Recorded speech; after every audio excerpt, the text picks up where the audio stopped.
I've never shared this with anybody publicly. There's so many things happening in this conversation right now. 1,000 years from now, people are going to be looking at this podcast saying, so this was the breakthrough. If this was Sports Center, that would be like such a hot take. Skip Bayless would have no idea. Stephen A. Smith would have no idea what to say if you drop that down. That is so good. Yeah, this is my third bottle. So I misunderstood the instructions and the premise of the podcast interview. The joke I always say is like, how'd you learn so much? Got to drink a lot. The power of food and beverage to lubricate an environment. Resistance to change is hurting the church. I'm not in the camp that God has a penis or a vagina or a body at all. I'm in the camp that God is a universal spirit. This is the strangest podcast that I've been on. I don't even know what to do. I'm kind of geeked up about this wine. You've uncovered the mystery. You've exposed the formula. You've just duct taped together a number of things that aren't normally hanging out together, and I'm here for it. We're going to sit down at a table, we're going to have a glass of wine and some food, and we're going to talk about the beauty of Jesus. Thank you for the hospitality that this particular podcast provides folks like myself, and I know others, to be curious around their faith practices. I will never forget the first time I bought a bottle of wine by myself, which was yesterday. If you're familiar with drunk history, I thought it's like drunk theology. So By the way, drinking this Pinot Grigio at 3 o'clock in the afternoon is making me even more direct in my communication than I normally would be.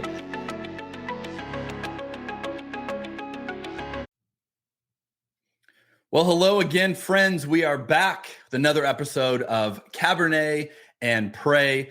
This is the podcast where we get to explore Christianity through the beauty of wine and get to see how these two worlds meet together. And today we are going to talk with a kindred spirit of mine, someone that I deeply resonate with. I absolutely love this guy, and I'm excited for you to get to hear from him as well. His name is Mike Goldsworthy.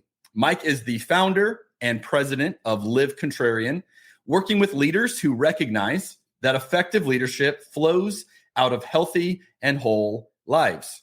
At 29 years old, Mike became one of the youngest lead pastors of a megachurch, where he had incredible opportunities, but at the same time, he also lived in leadership responsibilities that outweighed his experience, eventually leading him to anxiety and burnout. Finding his own health and wholeness, he currently serves as an executive coach, facilitator, and speaker, working with high-capacity leaders who feel overwhelmed in order to help them experience more sustainability while enjoying their life and their work more. Mike, welcome to the podcast. Look at that. You know, I was thinking as you were doing the intro there, Cabernet and Pray, you got your nice little rhyming going on there. You can take the preacher out of the church, but you can't take that church out of the preacher. You know, when you get used to lists and alliteration and catchy things, it just sticks with you, you know? Yeah, I was waiting for the 3 points that all started with a P. Yeah. That's a little before my time. You know, that wasn't really the genre you and I came up in. So that's very true, but it did still affect us. And so like for friends that are listening in that maybe didn't have church experience, there was a period of time in the church space where you would go to church and the sermon, the talk that was being given would be an outline that would like spell a word, that it was like, there would be 5 points and it would be like reach, or there'd be 5 points and they all started with a C. And so you'd work really, really hard to come up with some I had to guess ahead of time. Yeah. Well, and you had a thesaurus that you're like searching through to try to. And then Google came around. It's like 5-letter words that begin with R, you know, and then it was like, sky's the limit. Yeah. I feel like I've already started drinking. The AI stuff would do that for you. We haven't even got to the wine yet. Look at you. You're embracing this. Chat GPT. Yes. That would do it for you today. Yeah, that would. You could get a lot done. Okay. Anything? You're a complicated individual. I covered some of it. What else do we need to know about you that we didn't? Oh, it would be good. Let's see. Dodgers are amazing. Okay. That's really where do you live, Mike? I'm in Long Beach, California. Mm-hmm. Yeah, we've been Dodger fans our whole lives. My folks have had season tickets since I was like in 5th grade. So that has been a gift to us, and we love the Dodgers. Let's see what else. Oh, I have this friend who like claims to be into food and drink and stuff, and every time he visits me, the place where he wants to go is to TGI Fridays. It's the dumbest thing ever. He sounds cool. Oh, let's see what else. Yeah, I was pastoring for quite a while, and in Long Beach, California, is this lovely church that like trusted me. That was really lovely. I've taken up pickleball. I'm a middle-aged white guy, and so it feels on point. Yeah, it feels like that's what we're supposed to do. I've never played a game of pickleball. We're a month in, and we're sold. Yeah, I have lots of people trying to win me over to this right now. Yeah, it's surprising to me that you're not, but I mean, you'll get there. You'll be there. You haven't given up on me yet? Thank you. So here's a fun fact. Mike and I met when I did a guest lecture for a college class that you were teaching, and I got to come in and teach the class that day. I remember like immediately, I didn't know you at all. So we got connected, not because you knew me, but through another professor had connected us. And so I was out speaking. Can we say, first of all, that it was not my choice to have you be a guest lecturer? You were imposed upon me. The record is reflected that. Okay, duly noted. So Mike didn't want me, evidently. I come in. I have no idea who this guy is. But here's what I remember. I remember like, and this has probably happened legitimately like maybe 5 times in my life, where I meet someone and from the very initial first conversation, I'm like, there's something with this person I click with. And I didn't know your story then. I didn't know your background. I didn't know who you were. You and I were, different stages of our career at that point. But I just remember immediately meeting you and like, I like this guy. There's something about it. And we have been friends, maybe against your wishes, since that day. What do you remember about when I was forced upon your classroom? I know. I mean, I felt the same way, in all seriousness, that it was like, it all came from like the dean of the school had this, like, was just trying to pump some stuff up. And so thought like a part of what we do is we take this particular class I was teaching, and he thought it could be a way that would potentially give it more visibility.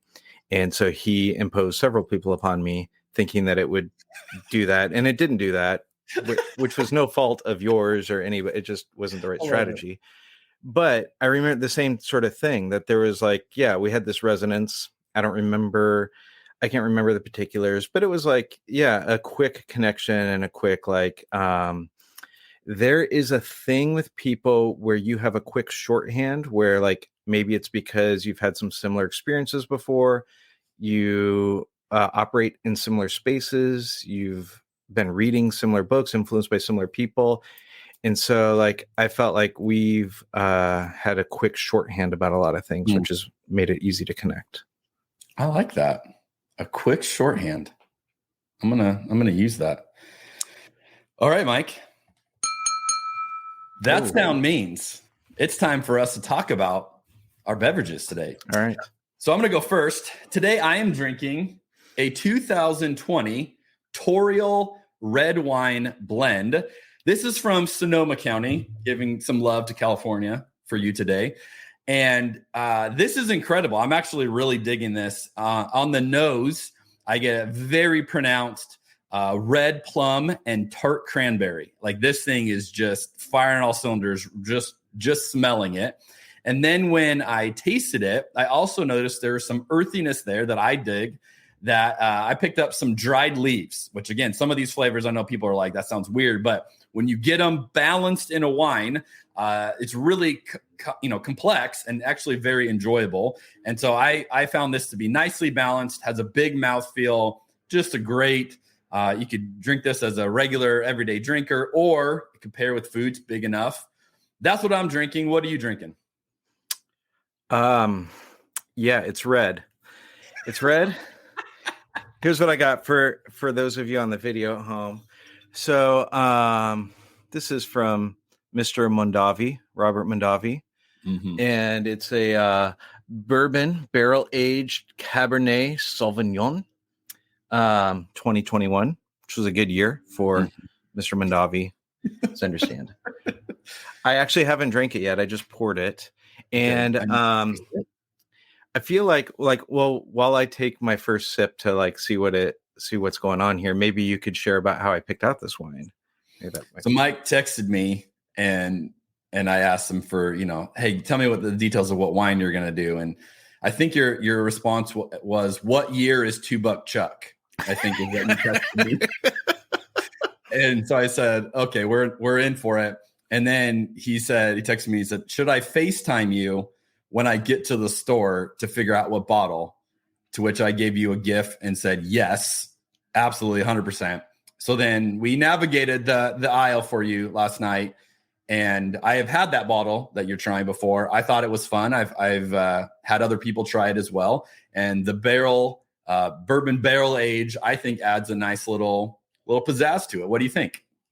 You're a bourbon guy. I like it. Yeah. I mean, it was attractive to me because it's barrel aged in bourbon barrels. I'm a bourbon guy. It definitely is pretty easy to drink. I don't know. I'm not necessarily great at picking out flavors in the wine, but I definitely taste some stuff on like the back of my tongue. Is that the tannins? Is that what that's going on there? What is? So yeah, you can taste the tannins are kind of like a bite to it, right? That's the little bit that comes from like the stems and the skin of the grape. So okay, you taste that differently in different parts of your mouth. Yeah, and there's almost something like maybe caramel-esque, vanilla-esque, something that feels a little bit maybe from the bourbon. Yeah, well, that's probably from the barrel. From the barrel, yeah. So I'm getting a bit of that. All right. That's what I got. Is that what else should I be getting? What did you get when you drank this? Oh, it's been a while, and I've had a few bottles since then. So I don't know that I would be able to remember. I just remember it was fun. Had some interesting notes, and yeah, Robert Mondavi is a big boy producer, and so you're going to get a pretty easy drinking, can go to every day for that. So that's a good one. You can find that. I think you got it at Trader Joe's. So if you're listening or watching this and you're like, hey, I could dig that. That's a good go-to bottle of wine right there. Well done. Yeah, and it was decently priced. That was attractive to me as well. Yeah, I think we're like at $13. Oh. Yeah. Hey, can I ask you not to mess up your podcast here, but our neighbors, gardeners, just came by. Are you hearing that? I can. Okay. I was trying to mute it some. Are they? I had that happen a couple episodes ago to me. And don't they understand? There are podcasters trying to record stuff. And I don't know. I don't think you've been over here since we've built this. This is my I call it my bunker. So like a tiny house in our backyard that we built for stuff. And so the thing I did not anticipate is it's in a corner in our backyard of like 3 of our neighbors back up to this corner. And anything that's being done in any of those yards like magnifies in this room, like 10x. If I were to go outside the room, it would be quieter. Well, there you go. Well, I don't hear it now. So maybe he's okay. Great. Moved along to another part. All right, Mike, tell us a little bit. What are you doing with Live Contrarian? Yeah. So Live Contrarian. So I left the church that I had been pastoring in 2019, in August of 2019. And I didn't know what I was going to do next. Like genuinely didn't know what I was going to do next. But I knew I was going to try some things on my own. And I knew I needed an organization to house it. And so, so we decided to start this organization as kind of like a catch-all for all the work that I would do. And the name kind of came from, I had done a life planning process several years before. And out of that, one of the things that like you develop is a sort of like life mission statement. And my life mission statement was, I exist to challenge people to rebel against the status quo. Ooh. Like that's always been like my framework, my lens for like what's made sense to me. So in the work that I did in the church, I always saw that. When I was calling people to a life of following Jesus, I always saw it as a life that rebelled against the status quo. The way that I saw the work I was doing in the church, I always saw it same sort of way. as like something that would challenge people to rebel against the status quo of whatever culture they were in, the church culture, the whatever culture. So at first I thought it would be a space where we were going to help churches create space to do that kind of work, talk about things they weren't talking about, not talking about well, but it actually quickly became a space for helping people in the same way that I was pastoring. And really for me, there was a couple of things I realized that were behind the work I was doing when I was pastoring. Like I wanted to help people to live more fully. So Jesus says this thing that I think he's serious about, that he says, I came that you might have life in all of its fullness. And so I always was trying to figure out, like, how do I help people step into like a more full life? So I'm getting to do that work with folks. And then there's this author named Stephen Pressfield, who I think you like as well. Yeah. And he has this line that stuck with me that he says, all of us live two lives. There is the life we live and the unlived life within us.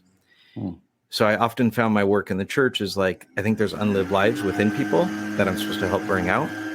And so anyways, in Live Contrarian, I find myself doing that kind of work, and increasingly more and more of that kind of work outside of the church space, helping leaders live more fully, helping leaders live the unlived life that's within them. So you made a pretty major pivot, and you've referenced, your previous life as a lead pastor a few times already. I think when I met you, you were still lead pastor. Like we're both, still in the full-time ministry scene. You did that for, I think, 11 years, right? And then stepped away from it. You're obviously using he's really close now. Using a lot of those same skills, but you're not using them in a way that probably a lot of people in your church may have thought that you would use them. Tell us a little bit about that journey of stepping away from that role and deciding that isn't where you fit the best. Yeah. There's probably a few different ways to talk about it. So one way to talk about it is in the work that I'm doing now versus the work I was doing before. And I would even say, I don't know where you're at with this. I would even say I'm not closed off to being on staff at a church again. But it's not the right thing for me in the season, and it would have to be there'd have to be a lot of right things for that to work. But one of the things that I came to realize is that, like, I'm still doing the same work, or it's still, like, in a lot of ways the same heartbeat that's behind it. And the church was the medium that I was living it out through. And if you've been in the church for a while, or especially if you've been in ministry, you think that the medium is the point. And one of the things that I had to work through was that, like, no, the medium has shifted, and I'm still doing this same kind of work, just with a different medium. That takes some working through. Like, if folks have spent any kind of time in any kind of professional ministry, it's one of the roles. There's, I think, a few kinds of vocations that do this, but pastoring is definitely up there, where you become super enmeshed with your role. And so as much as I had tried to work through, like, healthy differentiation, that who I am is not what I do, it wasn't until I actually stepped out that I, like, could actually wrestle with how enmeshed those things were. So there's a lot of identity work that comes there. There was a lot of, like, the thing maybe I was most unprepared for was the way it changed relationships with people. So many of my friends were in the church, and our friendship radically shifted overnight, and I wasn't prepared for that. And I left in a fine enough way at the church, but one of the things I realized was there was always some level of a power dynamic in our relationship, and that shifted. So even though, like, we were friends, but I was always still their pastor, and then that wasn't there, and there was this weirdness of, like, not knowing how to relate anymore. There was also, like, in a lot of ways, the church was at the center of our lives in a lot of ways.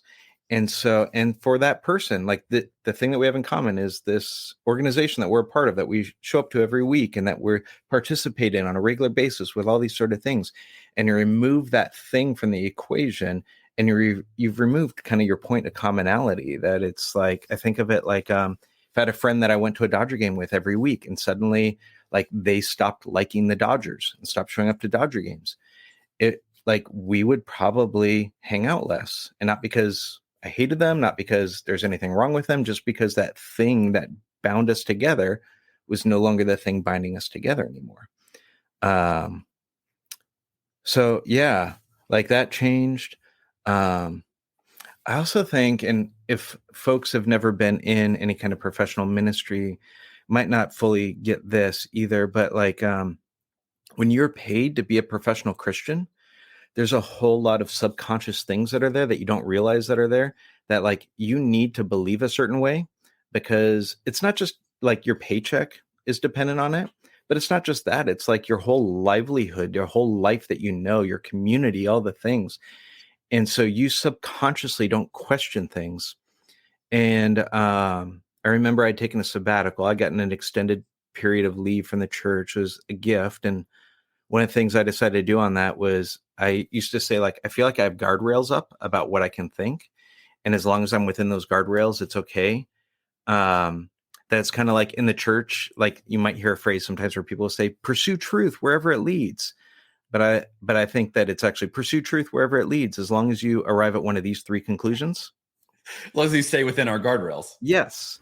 So when I went on my sabbatical, that was the first time I had 4 months where I was away from the church.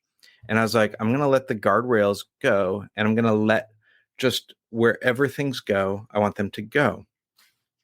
And there's a lot of stuff that I realized, like, oh, I haven't processed this well. I thought I'd processed this, but I haven't. Stepping out of the church, it's even more so. Or stepping out of, I should say, like full-time vocational ministry at a local church, like it's even more so. It's given more freedom for that. And even where I thought I didn't have guardrails, I did. So yeah, there's been a lot of freedom there. And maybe a last thing that's been interesting for me is, like, I was curious what my relationship with the church at large would still be. And I found that I do still love the church in a lot of ways. I feel like I'm able to be a bit more honest about some things that I couldn't allow myself to be honest about before. And it wasn't like I was holding back. It was that subconscious guardrails. But I still love the church, but it looks very different. And one of the things I had a lot of guilt about for a while, like, we are not engaged in like weekly worship somewhere. And I would have utilized things in sermons back in the day that, like, looking back at it, probably would have created some shame and guilt for people that weren't engaged regularly in a church worship space. And I realized, and had people kind of push on me in that same sort of direction when we weren't engaging regularly at a place. But I realized, like, one of the things that was true is for 20 years, I had set up my life to not need the regular worship service as a part of like the way I connected with God, the way I grew spiritually. And so, like, going back into that space, like, it just doesn't, what it is for most people who attend, it is not that for me. It's not that for most people who've been in leadership. And so, like, I had already built my life in a way where that wasn't like a necessary component, because my role was always contributing to it. It was never receiving from it.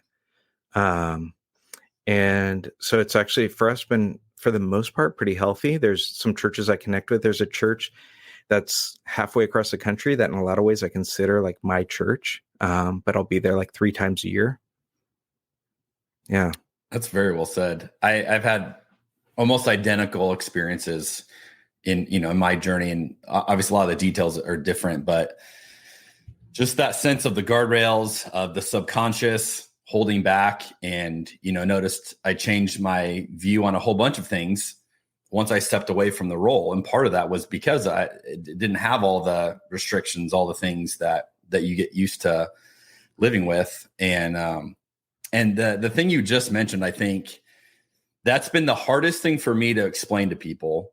And you just did a great job of it. But, when you give your entire career to creating an experience for people week in and week out, you're not the recipient of that experience. And so, people would come to church and they would get a different experience there than I was getting, because I was behind the scenes, spending all week trying to do my part to whatever that experience was, which means you don't show up as that person. You don't show up on the weekend in the same headspace as someone who has no idea what's coming and just, shows up. But as you illustrate, it also means there isn't a sense of loss, as I think people would expect when you step away from that role and then say, yeah, I don't know if I'm going to attend somewhere every week. And we tried, we've kind of bounced around a few different communities, and we still, I still teach regularly. And so we pop in and out of different communities, but that has been a real challenge for us to find that place. And for all the reasons you mentioned. And I think that's just one of those for someone outside of the ministry bubble may not understand that. But when you're creating that experience, you get used to not expecting to receive out of it. And then you just don't need it, because you've learned to have your Christianity elsewhere. And so I think that's fascinating. I want to go into more because I know this is a huge part of your journey, but during this whole season, I know a lot of your faith was already changing even when you were in that role. Yep. And then I think it's, as you've said, has gone further. I'd love to hear, what are some ways that you could point to that you say, I used to be more of this, and then I kind of went there. And what are maybe some of the ones you feel like you could be comfortable to share? Hey, I see this differently than I used to. Yeah. I mean, I think for me, it fits under the umbrella that it fits under is that like my faith is more expanded, it's more generous, and it's more open. So that moves in all sorts of places. Probably could say it has a lot more room for mystery and a lot more room for things that are unanswered, even though I would have said that would have been true before. I have a friend who, a phrase that he used with me that has stuck with me, it's been really helpful for me, is he said, he had made several faith shifts and people were saying like, you've just gone progressive. And he didn't feel like he fit in that camp in a lot of ways. And I end up in a lot of progressive spaces, but I really don't feel like I fit in that camp in a lot of ways. And so his language was really helpful for me. He said, I feel like I didn't move from conservative to progressive. I moved from closed to open. Mm. That became this really helpful like picture for me. Cause I even think like, if you're to look at the ministry and the work of Jesus, it's a lot of like trying to move a closed system to a more open system. I had this really profound experience in Israel, Palestine on trip with that I know you've been on with friends at the Telos group who do peacemaking work in Israel, Palestine. And a guy was with us who's my first time meeting him was on this trip, but he's since become a good friend. And we were in the Church of the Synagogue, which is where Jesus he's in the synagogue, takes the scroll from Luke down Luke records him taking the scroll from Isaiah down. And he's describing to us this experience that happens of where everyone is amazed at who Jesus is. And then it's just a few verses later, and we walk out to the area where there's the cliff that they then, not that long later, are trying to push Jesus off to kill him. And there's a shift that happens really quickly where he is saying that the people of God is bigger and more expansive than you thought that it was. And the thing that caused them to shift from like being amazed at Jesus to wanting to throw him off a cliff was that he was saying the kingdom, the people of God is bigger and more expansive than you've thought that it was. So I think that's been a significant shift for me. So like, sure, there's details of things of like moving into allowing myself, I should say, because I think I was in this place before, but wouldn't allow myself to be there, moving into a place where I allowed myself to be more fully in the camp of what would be called universal reconciliation, saying that God is actually redeeming all things, that when Christ says that I'm redeeming all things, actually means all things. That when Paul says that death can't even separate you from God, that Paul actually means death actually can't separate you from God. How dare you say that? So I allowed myself to move into a camp like that, which to me feels like a more open, generous, expansive place to be. I moved into places of this had happened while I was at my church, but I was able to lean into it more fully after leaving, of full LGBTQ inclusion in the church and seeing the the scriptures, both the Hebrew scriptures and the New Testament, the Christian scriptures, neither of which prohibiting what we understand today, what we understand of same-sex, mutual, equal relationships today. So things like that became much more, expansive, open, generous, and saw the scriptures as something that was actually a springboard to that rather than a guidebook, like a catalyst. There's this thing in Galatians. Paul talks about the law, and he says the law was this babysitter until Christ came. And so it's essentially like you needed this to grow up. You couldn't handle it until you grew up. And I realized like that's a lot of the ways that I needed the scriptures. I've been really informed by a guy named James Fowler and his work on stages of faith. And so this kind of thinking makes a lot of sense to me within stages of faith. And earlier stages of faith, you need like a lot more stricture. You need a lot more like, these are the rules. This is what's right. This is what's wrong. It needs to be black and white. This is our tribe. This is not our tribe. So you needed, the law was a guardian. It was a babysitter is one way to translate it. It was helping you grow up. So you needed it. You needed it to operate in that kind of way. Later on in Galatians, there's this part where he's saying, don't give into your fleshly nature. In other words, don't give into like the destructive part of yourself. And he lists all these destructive ways that you could live. And he says, here's what you do instead. And while he gives this list of here's these destructive things you could do, instead of giving a list of here's all these better things that you could do, he just simply says this. He says, so I say instead, walk with the Spirit. So it's like this shift of, and in stages of faith, like this would make a lot more sense. Like you have had these rules, you've built this structure in order to make like life make sense, to make a good, fulfilling, full life make sense. But then you move into a place where Richard Rohr would say you are filling the structure. You're no longer like building it, you're like filling it. And it's like where you move, like you've been informed by all this in such a way that it's just a part of you, and it catalyzes you into a trajectory, and you're now living in the trajectory rather than needing to go back into like, here's a situation's coming up. I got to go back and figure out chapter and verse. What do I do with this thing? That makes sense on an earlier stage of faith. You need that. But then you you grow, you expand into more mature stages of faith where you live by the Spirit and you're on a trajectory and you can improv your way based off of the trajectory that's been embedded within you. Ooh, that is so good. Gosh, that is so good. I love taking Paul's, image of the law as the babysitter and saying that is the scriptures for a lot of us. And I think that's so true. When you're beginning, you don't know what is good and what is not good, and what is used like, what is used not.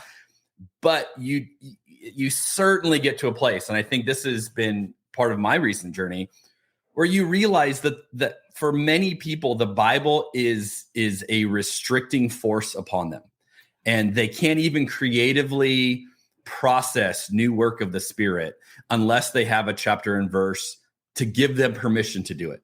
And so there's a lot of times I will talk about something, and a comment I will get from someone online will be, yeah, but do you have a verse to back that up?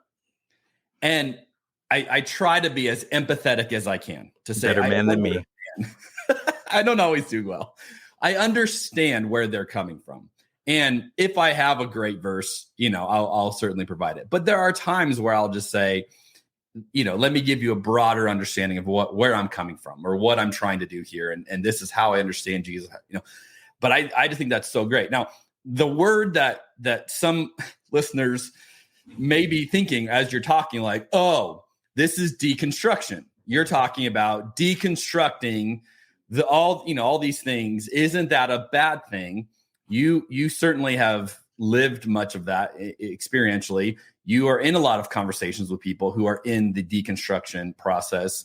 What's your take on this word? How do you interpret it? Speak a little bit to that. Yeah. Gosh, it's so interesting to me because I don't remember deconstruction, that language being so in the like nomenclature of Christian culture and the zeitgeist of the Christian space until the last 2 or 3 years. Before that, we like groups of us were using that language, which really comes from the French philosopher Derrida. And I haven't read any Derrida, but I just like saying his name because it makes me sound smart. If you were drinking a French wine while you said that, you would have taken it to a whole nother level. I just want to throw that out there. Oh, I like to say like as Derrida says in Bordeaux. I probably could have gotten away with that, right? Yeah, I like to read people who read Derrida. That's good.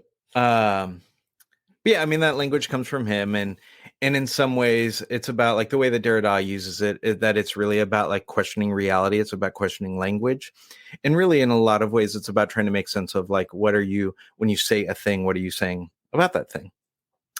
I think the way that it's being used today is it's describing something that should be a natural and normal process, that has always been a natural and normal process, that really what it is it's faith expansion, it's faith growth, it's faith maturing, it's faith evolution. It's words like that are about like moving and building and growing and expanding. And by the way, 15 years ago, this was all happening in our church all the time. And this is like, if your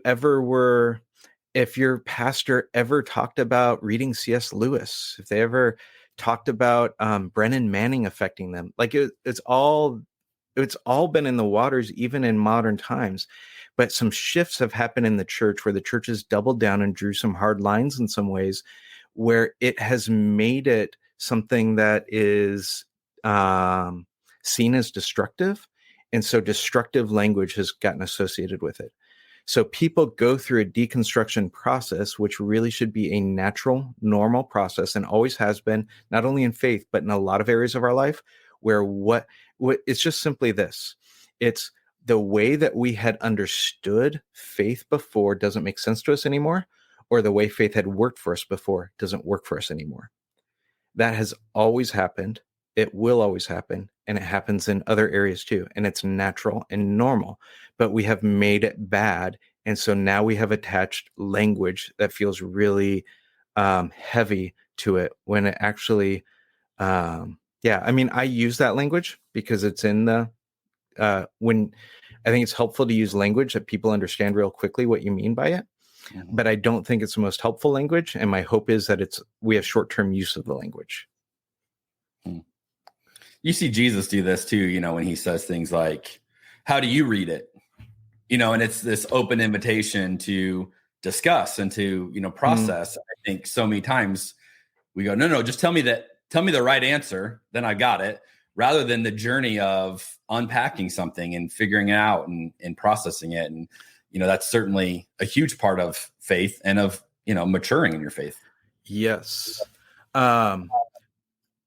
So what's been really, really helpful for me, and even like, I think a framework that's helpful for folks, like if you are on this kind of journey.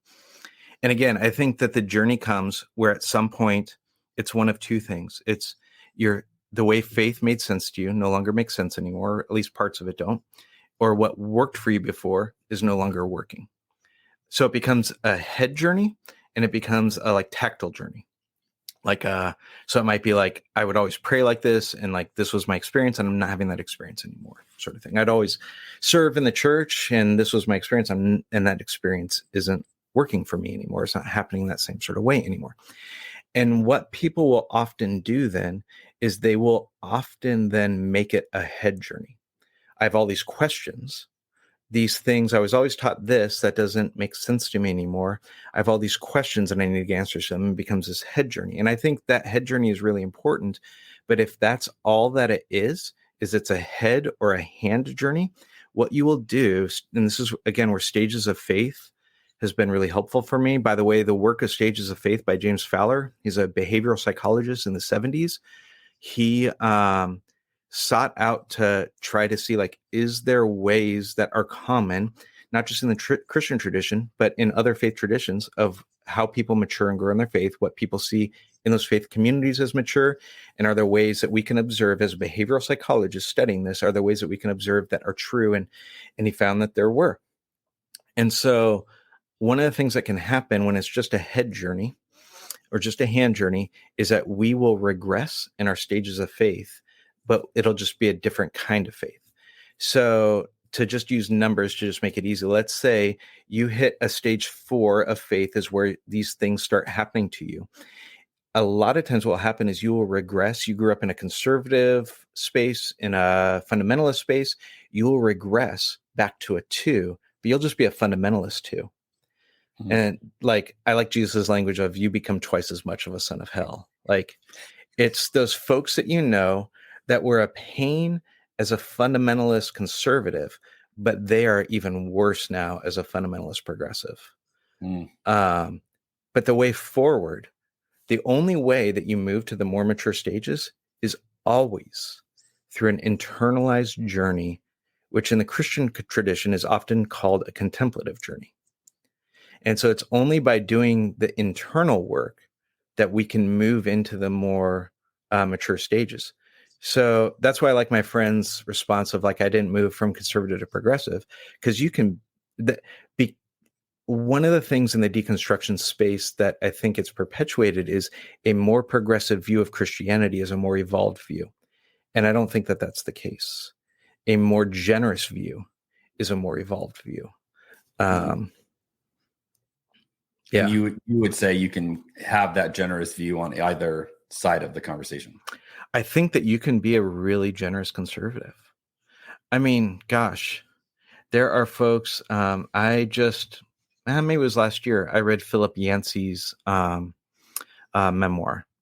And Philip Yancey, gosh, he was so formative for me and significant for me in a lot of ways. And as I read through his memoir, there were things, it was really helpful to like identify with him and things. And then there were things that I was like, gosh, I think you're missing this. And I think you're holding on to some things that you're not willing to let go of. And like, I don't know him at all. So but he would be much more conservative than me on a lot of things. And my guess is he'd be a lot more generous than me though. So I don't know that a conservative theology in and of itself makes you less generous. I think some of what we're seeing today in some conservative spaces is certainly less generous.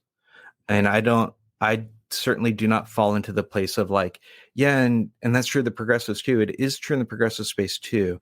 But if we're to like put it on a scale, it would be like, it's of where the Christian space is less generous, it's going to be 80% in the conservative space and 20% in the progressive space.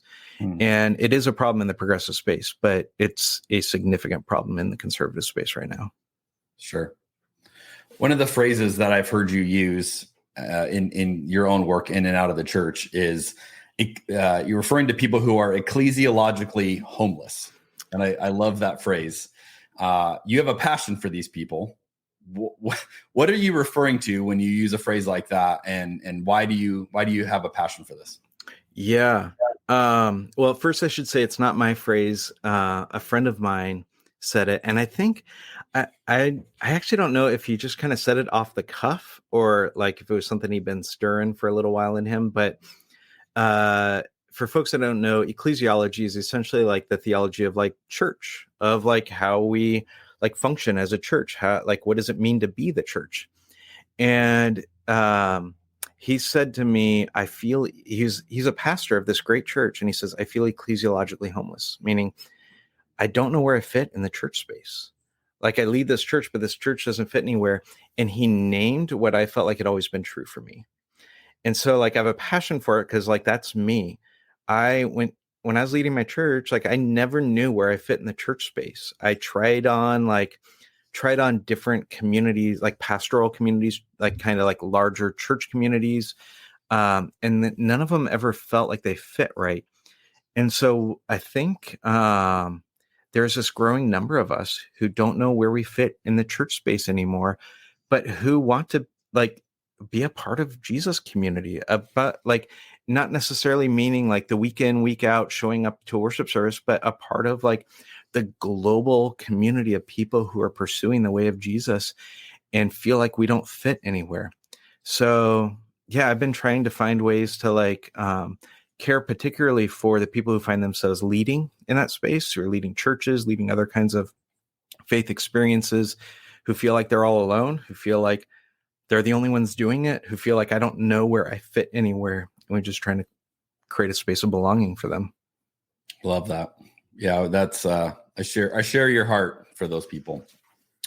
As you look at Christianity today from a slightly different vantage point than you were looking at it, what do you see as some of the main issues facing just Christianity as a whole, or perhaps if you want to focus in on Christianity in America? Yeah. I mean, I don't think I could really speak to Christianity outside of America well. And honestly, there would be a lot of the same things that I was concerned with when I was leading the church, I think. Obviously, like, there's a lot of talk about polarization, not only in our country, but particularly in the church. But for me, the way that I see that is it's particularly, at least one of the ways that is sort of driving that, or one of the things it's stemming from, is that the church in North America does not have a view of the breadth of historical Christianity. It doesn't have a view of the depth of the current global Christianity. And so like the church that I grew up in, like I came to realize one of the things I started saying was that we acted like the church was birthed in the 1950s. And that when people started like reading the Bible and making sense of it was the 1970s. And that like, that's what we would look at. And what many of us don't realize is what we are inculcated in. Even when we'll say that this is the biblical way of reading it, or when we think something is a Christian thing, oftentimes that is it is a Christian thing a lot of times, but it is a small slice of a much larger thing that you haven't been exposed to. And when you get exposed to those other things, there is strong pushback against those, or strong defensiveness against those. And to just have an understanding, like, actually, no, those things are actually have been a part of the church longer than the thing that you're so passionate about.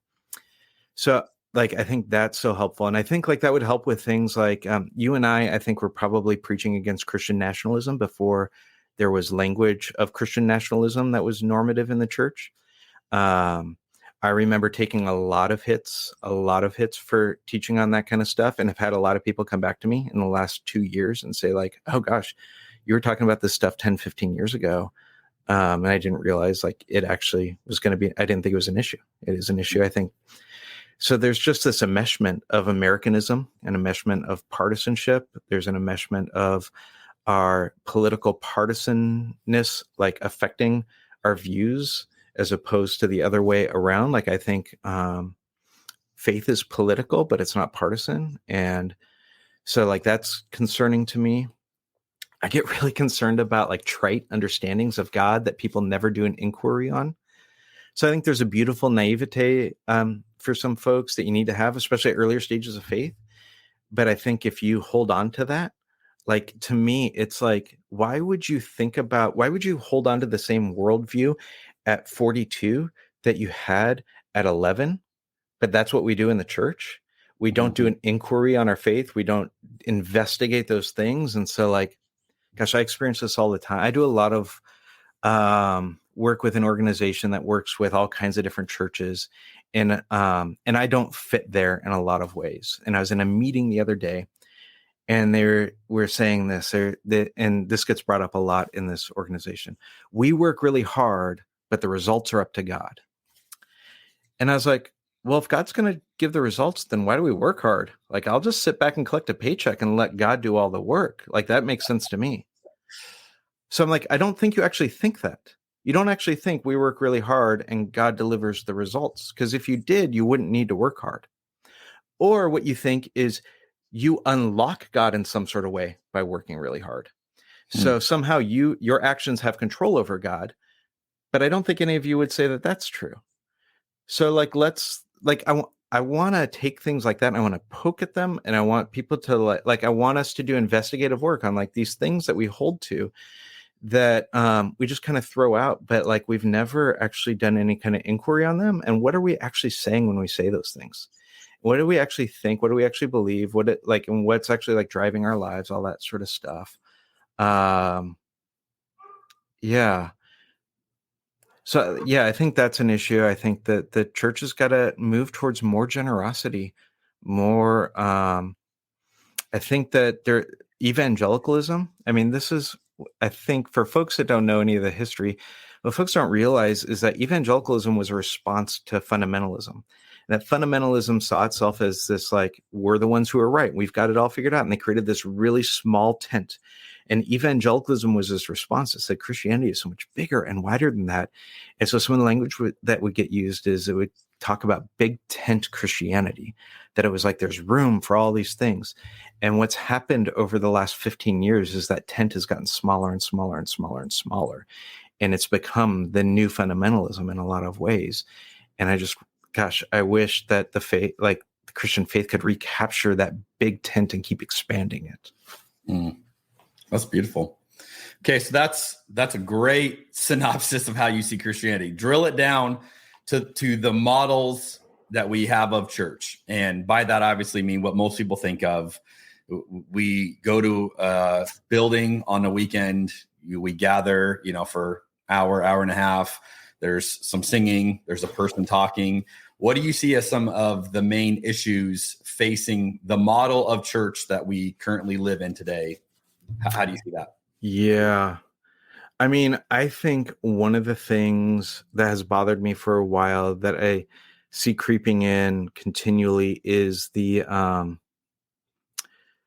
sort of like up and to the right mentality, the kind of idea that the church has adopted from a kind of like American imperial kind of mindset that says that everything should always be growing. In fact, there's a very well-known book that probably just about every pastor who's leading a church has read at some point, that says a part of its premise is healthy things grow.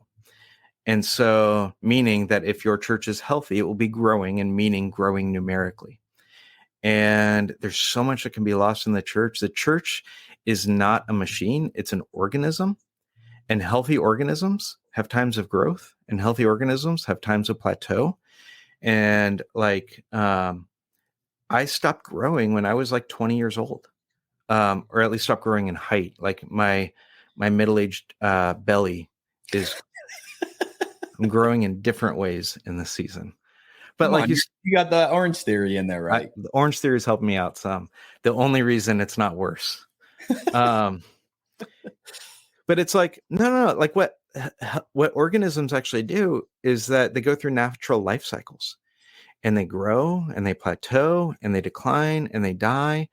And in fact, this is even the Pascal mystery, right? The Pascal mystery speaks of the death and resurrection of Jesus as this like rhythm that undergirds the universe, that the way that the universe actually works is through death and resurrection, and that there is no new life without death. And Jesus would even say this, right? Like a kernel of wheat must fall to the ground and die in order to produce multiple seeds. That this is this like underlying rhythm of energy of how the universe works. And so what we are doing in the church when we're trying to make everything bigger, faster, and it should always be doing that, is we're actually pushing against the natural rhythms that the divine has embedded in the universe, that's embedded within the seasons. We have seasons where things grow and seasons where things go fallow. It goes against the way that we even see like teachings for the Hebrew people on here's how to handle your fields and things like that, that like there are these rhythms, there are these seasons, there are these like natural sort of things. And so I had this come up recently with a church who has the pastor has an 18-year-old son who's going to die soon. He's born with all these disabilities, and they did not think that he would even live to 18. But I guess it's become pretty apparent he's going to die pretty soon. At the same time, the church is in a season where it has a lot of momentum.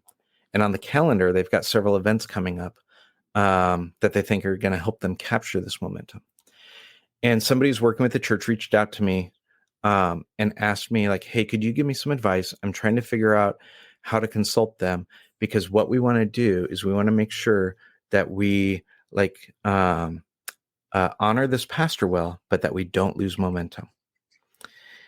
And like that killed me a bit, where it was like, gosh, I don't want the church to be centered around the pastor, but to have something so in a church that has a primary point leader, which might not be always the best way of doing it, but if that's your reality, to have them go through such a personally emotional thing and to say, but what we've got to do is we got to keep driving. We got to keep pushing the thing forward. I mean, to me, it's like American, like work ethic, exceptionalism, all the things like run amok in the church. Which I think like pushes into things like that, we've seen lots of issues with power dynamics in the church that need to get fixed. And again, to me, a lot of that comes down to like, we're taking a way of running organizations that is in some ways anti-Christian and try to impose it then onto the church instead of recognizing the church as this distinctive, unique kind of community that needs to function and operate in different kind of ways. And I don't think that there's a right structure to fix that. Like I work with churches that have a more flat structure, that have shared leadership at the top, that have co-pastoring, things like that. And those can be helpful. But we've also seen Mark Driscoll was in a co-pastoring model originally. Mars Hill Church in Seattle was a 3-person model. He was only one of those 3. So like fixing just a model to me doesn't work. It's why I think when Paul writes about leaders in the church, what he writes about is not a leadership structure, but he writes about character attributes. And so there is what Scott McKnight the New Testament scholar Scott McKnight would call a reclaiming of a tov or a goodness culture in the church. And I think if there's a reclaiming of that, a reclaiming of character, a reclaiming of a movement towards lives that reflect the person of Jesus and the way of Jesus, the life ministry teachings of Jesus, we recapture that in our lives. Like we will start to figure out in our local context, what's the right structure, because I didn't come to serve, but to be served. The greatest among you will be the least. We'll start figuring out what does that actually look like with flesh and blood on in our context. And I like that kind of stuff to me. I think that's there's a lot of conversations I'm in the church where it's about fixing the surface issue. There's power dynamics here. Let's flatten them. And to me, that's a good first step, but it's not getting at like what's underneath the surface. As you're talking, I was thinking healthy organisms, they have a limit to growth too. So even lifestyle, but there is, a human's only supposed to get so tall, right? And if it's actually a disease if you don't stop growing, and it's bad for your body, and it can lead to premature death. And I think, what's a living organism that's known for growing and growing and growing? We call that cancer. Preach it, right? Jeremy Jernigan. No, I just think that's what cancer is. It's something that will not stop replicating, and it takes over and creates all sorts of havoc, right? And yet we have this model that is this deep assumption, as you're referencing, built into what a successful church ministry looks like. And it's why these days some of my favorite preaching opportunities are in small churches that could never afford to have a teaching team. And I love getting to go into these churches and almost just like defiantly projecting upon them, like your size is in no way an indicator of whether or not this is a healthy ministry. And I'm honored to be here. And they usually feel bad for asking, like, well, we can't pay you much. It's like, I don't even care. Like, it would be a blessing to be a part of your community. And I just find myself drawn to that these days. And you talk about the life cycle thing. And I was reminded of a conversation I got in recently with a pastor, and he was talking about their church is multi-site, and they're creating opportunities to go more campuses. And again, I understand that. I lived this world for a long time. I know you're involved in these conversations too. But he was referencing another small church, and he was talking about this church is dying off. It's this kind of core, to use an earlier phrase used, very closed-minded community, and they're not growing. And literally the people are dying off. And they were talking about, we need to come in and assume, the leadership of this church, make them one of our campuses. Otherwise, they'll die. And he was telling me this, and I just like blurted out. I said, well, maybe they should die as a church. And he's like, what? I said, yeah, maybe that entity of a church needs to die so that something brand new can be birthed in its place. And maybe the worst thing you could do is you swoop in and save it and keep it, as is, and then assume it, let it die. But it was interesting. And, he's brought that up numerous times since then of what a novel idea that was to him to go, should we even entertain the idea of letting a church die? And I think most Christians go, no, you never want a church to die. And I think, that's part of the life cycle. Like, how are we expecting new birth to come? And so, you hear people talk about like, oh, that building used to be a church and now it's a bar. And like, it's almost as if like Satan has won, like, look at this monument to the devil, and it's like, well, maybe God did something really beautiful out of that. Like, maybe that needed to happen. And maybe like, who knows? But I just think there's so much, and you're scratching the surface of it. And we could do episode after episode on these underlying assumptions. And when you sit in the hot seat and you're the lead pastor, you really recognize what these currents are that are propelling you forward, and that you have to steer the boat on top of. And I think it's for all Christians listening to this, if you are a part of any type of Christian community, it is worth us pausing and going, what are we assuming success looks like, and is it healthy? Yeah. One of my favorite things that I've learned in the last few years is the way that the Amish approach new technology, which I'd always been, somebody that would, I would tease and bat and whatever of like, oh, they're stuck in this time or whatever. But there's actually one of the things they're concerned about with introducing new technology is the way that it will change their lives, and the way it'll change their community. So they have a rigorous set of questions that they'll go through. They don't necessarily just stop technology and won't adopt anything new. It's, well, what is the change it's going to bring? And is that worth it for what it's going to disrupt? And I get to teach a class. You and I both get to teach at the same college, and I get to teach a class with folks on like different models of ministry. And one of the things that I have them work through is asking that kind of question of like, okay, you can do this thing. You can add, let's say, just something like adding image magnification of the pastor preaching. Like, it's not necessarily good or bad, but what dynamic does that change? What does that do? Okay, having another site for the church and having the video of that pastor projected over to that other site. It might not necessarily be inherently good or inherently bad, but what dynamic does it change? Going from one service to two worship services, right? Like, all of the things that are seen as like, this is what you do when you're successful, changes the dynamics of who the church is. And I think it is worth pausing and asking questions about what that's actually doing, and is that actually positive in terms of what it means to be the church and what we're called to do, or is that negative?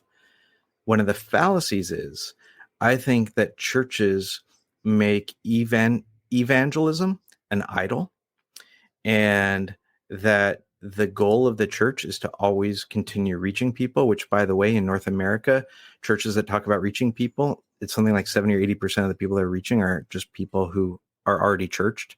So, and the people that they're baptizing are people that grew up in a tradition that baptized babies and they just hadn't been baptized as an adult. So like, there's all these like undercurrents there or whatever. Right. But, I don't even remember what I was saying. I drank too much of this wine already.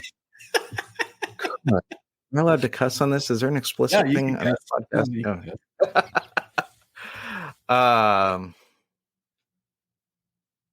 On that note, I think it's time for a drink break.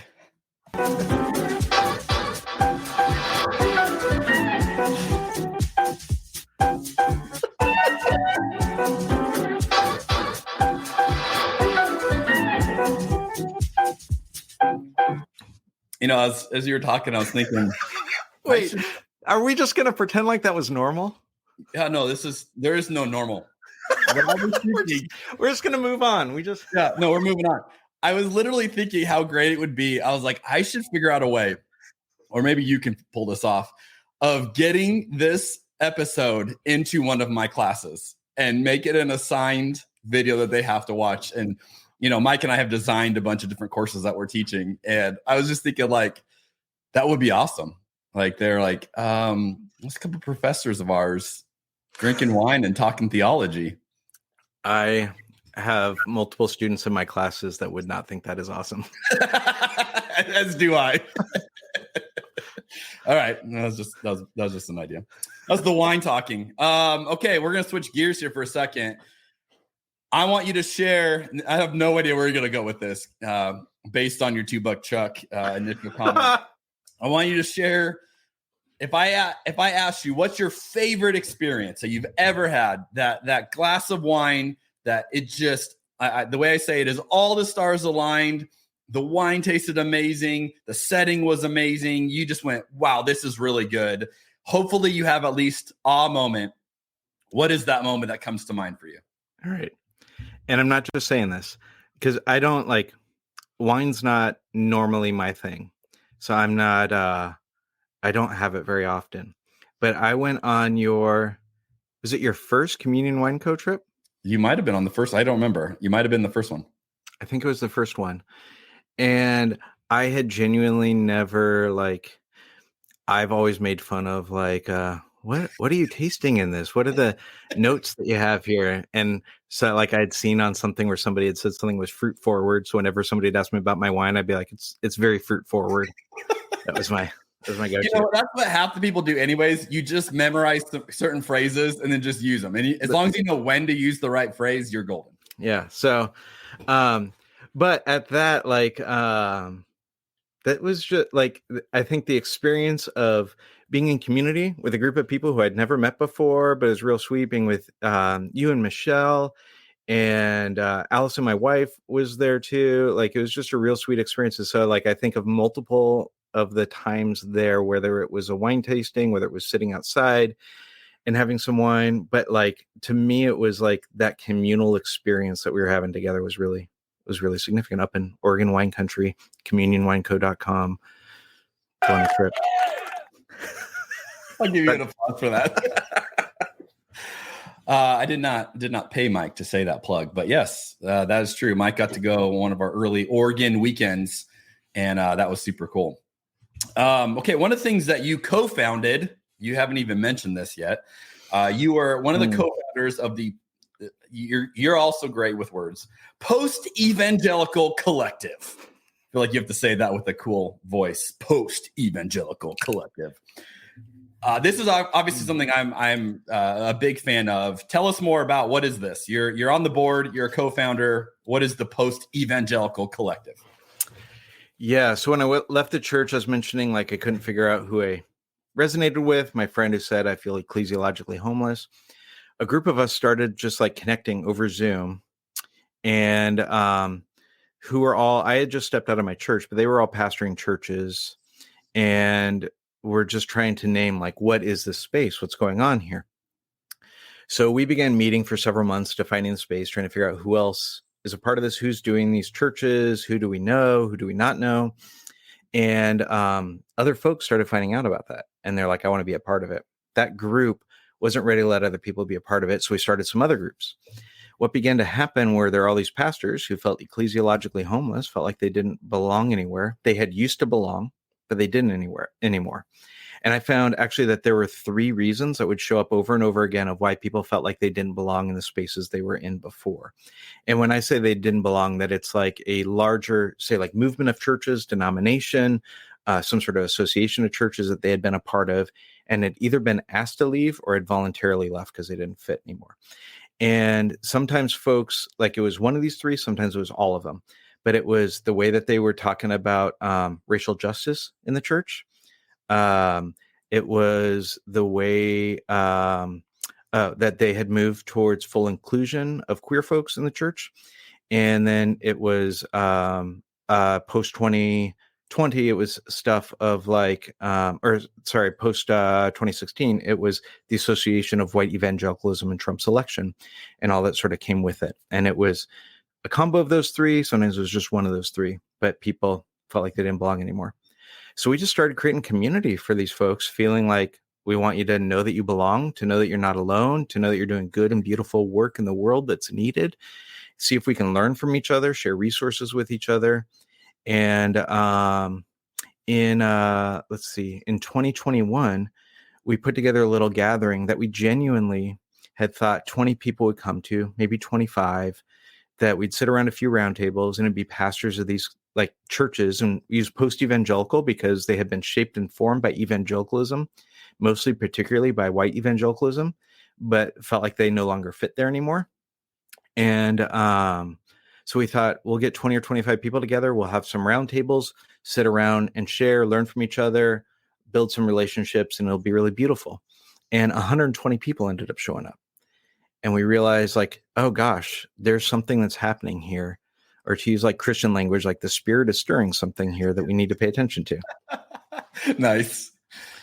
So we just started building a community of these like churches. And what's happened, so we did another national gathering last year. But the point is not to have a gathering. Like the point is like we're trying to find ways to create a sense of belonging. So for pastors to be a part of like a larger community, to have a way to share resources, because like if you're thinking about leadership differently, there's not a lot of resources for that. Yeah. If your theology has evolved, there's not a lot of worship songs that go with that. If you are no longer using he for God and you're trying to figure out like how to sing songs or whatever, like there's just not that. Children's curriculum, like what do we do to not pass on toxic theology to our kids? And how do we do stuff like that? So start like sharing resources together. And then there's this like huge desire amongst people to start new churches that still want to birth something new, but they don't have, what people don't know is that in the church space, in the evangelical space, there's a lot of organizations that can give you a lot of money to help you get those things going. And not just money, that they can help build community around you. They can help like have people who are 5 steps in front of you be able to help you figure stuff out. There's like so much that's available. There's an ecosystem that's available. It's not available here. So we started building out things around those 3 things, around building connection, around resources, building and sharing resources, and around creating a space model for church planting to happen, new churches to be birthed in that space. And so, there's been some rad stuff that have happened out of that. You have a church search feature on that website where you can basically type in where you live and, say, hey, like, where's a church around me that might be in this vein of thinking?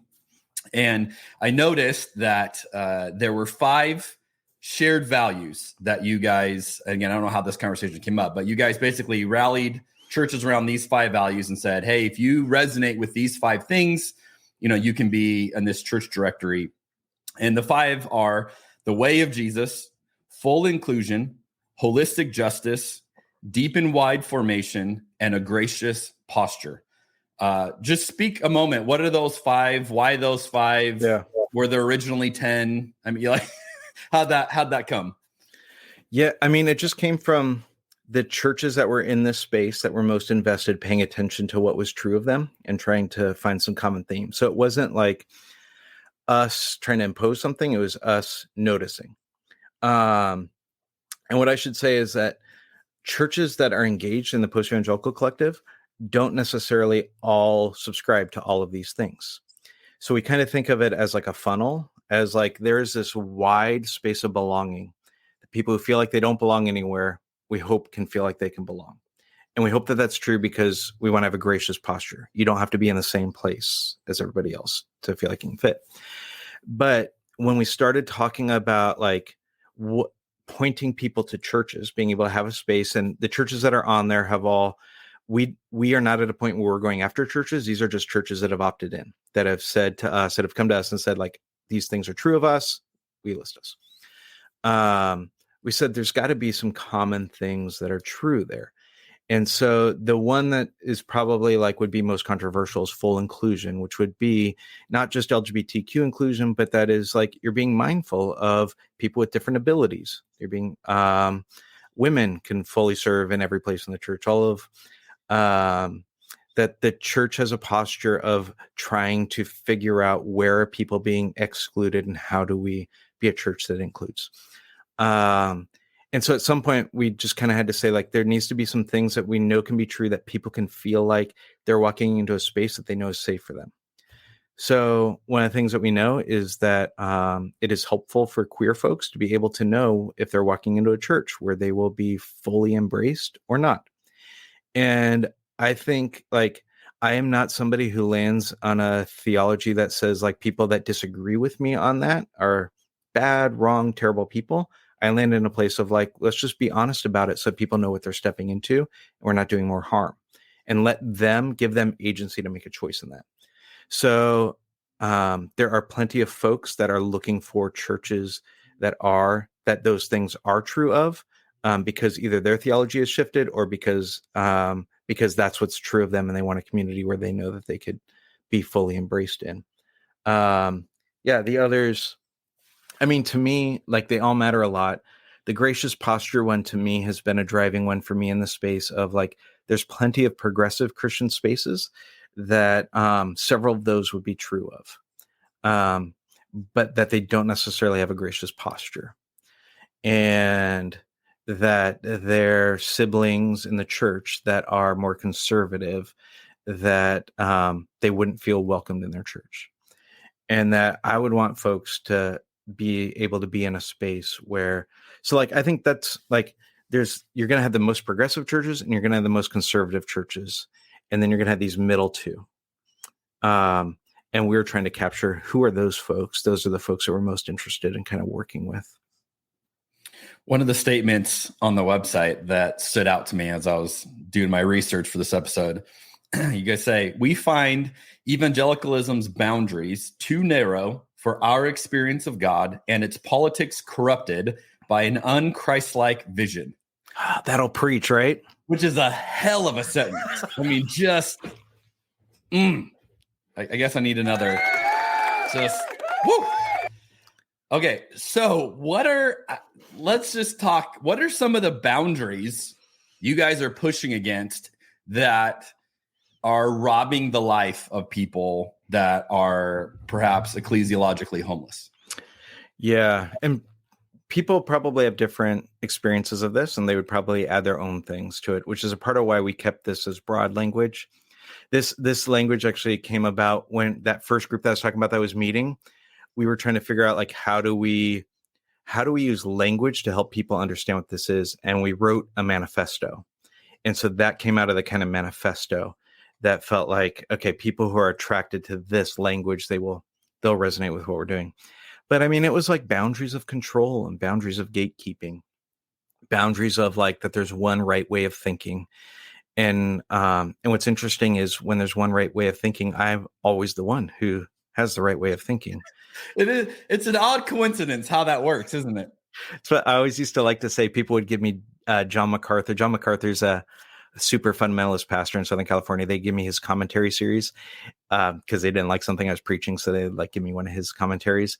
And John MacArthur was like, I always like to say, he thinks that there's one right way to interpret the scriptures. And John MacArthur has the right way to interpret the scriptures. He's figured it out. On that note, he's one of the probably most influential Calvinists of our generation. I've never met a Calvinist who wasn't chosen. 100%. Which theoretically that should exist, right? Like, I believe in Calvinism, but I also believe that I wasn't. I'm not the elect. I wasn't one of the elect. I believe in Calvinism, yet God has eternally damned me to hell. I'm reprobate. How come all the ones that believe it are the elect? Well, because only the elect can have their minds open to be able to believe it. The problem is you and I are reprobate and our minds can't understand. Well, it wasn't up to us anyway, so yeah, what can we do about it? Boundaries of Calvinism would be one of the things we're pushing. Theology jokes. I love it. Boundaries of exclusion, boundaries of a narrow gospel that's just simply about a metaphysical arrangement for your afterlife. Boundaries of not fully affirming the full image of God in the other person. Boundaries of certainty. boundaries of a church that is incredibly homogenous in all the ways that it could be homogenous, which, by the way, for your listeners who have not taken a church growth theory class, that is how you grow a church quickly. It's called the homogeneous principle. And it essentially says like attracts like. And so the way that it works is if you can break down a church into the smallest unit of people who are most like each other, then your church will grow quickly. So that's why you have singles groups, and that's why you have 30-somethings groups, and you have no longer the church. That's why you have men's like small groups and women's small groups. No longer do you have a church where it's neither male nor female, slave nor free, like where you have the boundaries being broken down, but you have boundaries being re-erected in order to have people, because people feel most comfortable being with people who are most like them. No, God! No, God, please, no! No! No! No! I've been wanting to use that sound effect for so long, and you just gave me the perfect opportunity. This is the strangest podcast that I have been on. I don't even know what to do. Okay, I got a couple more questions. This has been way too much fun. I mean, this is brilliant, but I'm having a good time. What's a problem that you're trying to solve right now, Mike?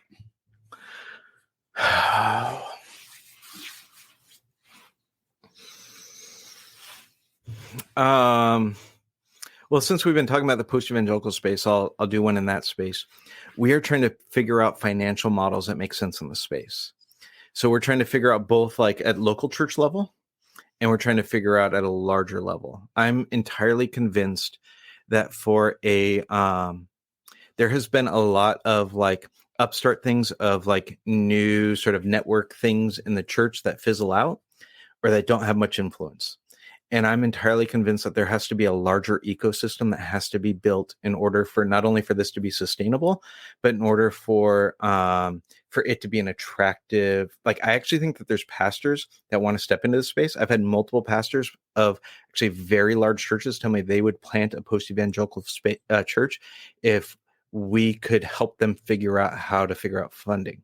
So I actually think there's a lot of churches that would shift in things. I think so. There's got to be a larger ecosystem, which just reality of the way things work, finances are a part of that. So yeah, we're working through trying to figure out both like at a local church level, figuring out how to be more redemptive in the way that we think about money and separating out the way that we talk about money and the spiritual nature of money versus the funding of the church, because those have been intermeshed in ways that have been harmful in the evangelical church. And so separating those out is really difficult to do. So we're trying to figure that out, and we're trying to figure out the larger, like, okay, but how does this ecosystem survive, and how does the funding of it actually work, and how does the funding of it work in ways that are not just perpetuating old models of how funding worked? So yeah, that's something that's bubbling that's up there. Huge one in the church. And as any pastor who has tried to lead through some of these things we're talking about realizes money quickly becomes an issue, that we'll say the more closed-minded people in your church who give a lot are quick to leverage that card and say, if you go this direction, if you explore this, if you entertain this, we will no longer be funding this. And then all of a sudden now you've got legitimate practical issues. And so I love that was your answer, and that's something you guys are working on. Yeah. And can I just say, for folks that are listening, you should know, I mean, this is just facts and it's just true. The more conservative somebody is, the more money they give to the church. The more progressive somebody is, the less that they give to the church. So if you are listening to this and you find yourself as a more progressive person, if you want your church and the spaces that you're in to be able to be sustainable, then just the reality is that you've got to step up and you have to figure out ways to like help cover that gap to make that reality. Yeah, I love that. That's huge. What's something you're excited about right now? Yeah, I mean, obviously the Post-Evangelical Collective is exciting. It's gotten quite a bit of momentum lately. But personally, I have been getting to do a lot more work with leaders one-on-one. And a lot of it has been like just helping them live more fully. And it's been really energizing. And they're like CEOs of, companies that are decently large, where they're like finding freedom to live fully as themselves. And it's like giving new life in the way they approach their work, but it's also like giving them new life in their life. And that's actually been really fun. And it was really surprising to me that I would enjoy this as much as I have. That's awesome. Okay. Anything you want to plug for our audience to check out? Oh, well, I mean, we've talked about the Post-Evangelical Collective a bit. So postevangelicalcollective.org. You can find that resource of churches. If you're leading a church that you feel like fits in that, like, let us know.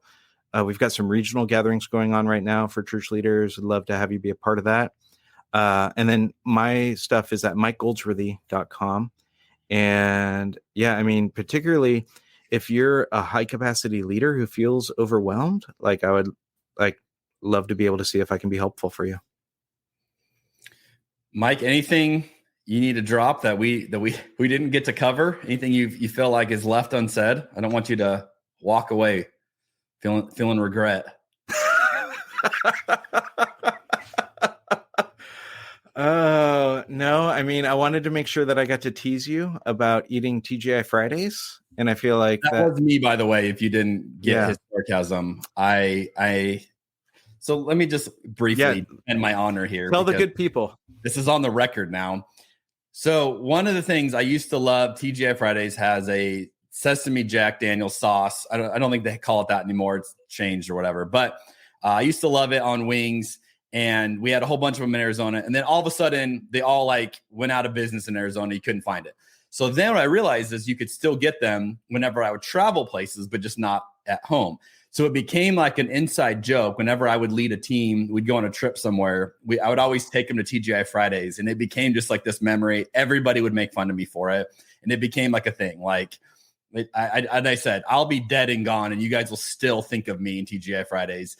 And it worked, because I still get former people that were on my team will text me a photo if they even walk by a TGI Friday somewhere. And so it literally, I've etched myself in people's minds.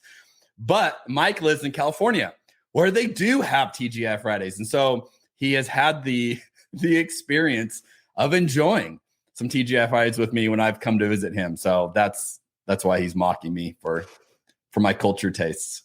And I feel bad about myself every time I do. Every time. No, you know what? Here's what I'd like to say at the end. I mean this. I'm always so inspired by you, Jeremy. You risk, you try new things. I'm impressed with your determination when you try new things. You don't just, I will try something quickly and give it up quickly. And you work through a thing. You've got this inquisitiveness matched with determination. And gosh, I'm always really inspired by that. And so I'm really grateful for you. I'm really grateful that we're still friends, even if we have to hang out at Fridays. Well, thank you. I think people call that stubbornness. And so, yeah, I just happen to be very stubborn when I do something. But dude, I just got to tell you, I have loved this episode with you. I've gotten to use sound effects that I was hoping to use. We have covered some deep and heavy stuff, and yet you articulate it in such a kind and gracious, and I would say open way, that I think people who are watching or listening on all ends of the spectrum can appreciate, can learn from, can walk away and go, hey, I need to process that more. And that's a huge gift to those who you are coaching, those who you are influencing, and certainly to all of us who get to benefit from it on this episode. So, dude, thank you for taking the time. Love what you're doing. Love your friendship, and can't wait to see you over some TGI Fridays soon. Thanks, man. Are we ready to say that this is the best episode you've ever done of a podcast ever? Let's do it. Mike says, this is the best episode. Tell your friends. See you next time. Thanks for joining us for Cabernet and Pray. We'd love to hear what you thought of today's episode or what you'd like to see more of in the future. You can email us at cheers@communionwineco.com. And if you like this episode, please consider leaving us a 5-star review wherever you listen to podcasts. You can also find us online at communionwineco.com.